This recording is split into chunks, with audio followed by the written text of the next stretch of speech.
চুক্তির ৫ মাস মেয়াদ বাকি থাকতে গেল বছর শৃঙ্খলা ভঙ্গের অভিযোগে টাইগারদের সাবেক কোচ চন্ডিকা হাথুরুসিংহেকে বরখাস্ত করেছিল বিসিবি। সে সময় তার বিরুদ্ধে খেলোয়াড়দের গায়ে হাত তোলার অভিযোগ এনেছিল বাংলাদেশ ক্রিকেট বোর্ড বিসিবি। অবশ্য সে সময় কোনো উচ্চবাক্য করতে শোনা যায়নি তাকে। তবে এবার এ বিষয়ে মুখ খুলেছেন লঙ্কান এ কোচ। সম্প্রতি অস্ট্রেলিয়ার একটি গণমাধ্যমে বাংলাদেশের কোচ থেকে বরখাস্ত হওয়ার সম্বন্ধে মুখ খুলেছেন তিনি। তার দাবি, ক্রিকেটই আমার সবকিছু, কারণ এটাই আমার ক্যারিয়ার।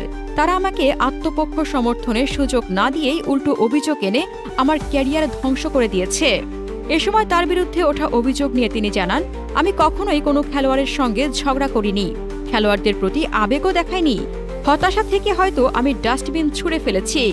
যে কোনো কোচের ক্ষেত্রেই এমনটা হয়ে থাকে, কিন্তু যা হয়েছে তার থেকে এটা একেবারেই আলাদা।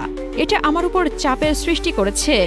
এ সময় তাকে বরখাস্ত করার দিনের স্মৃতি রোমন্থন করে তিনি জানান, বাংলাদেশ ছেড়ে পালানোর চেষ্টা করার জন্য তারা আমাকে বিমানবন্দরে গ্রেপ্তার করতে পারত।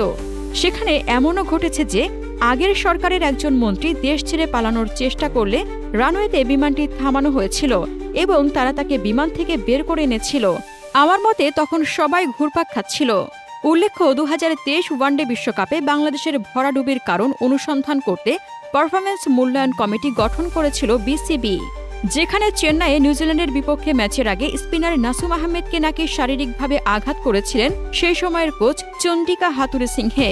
এমন অভিযোগ পেয়েছিল বোর্ড।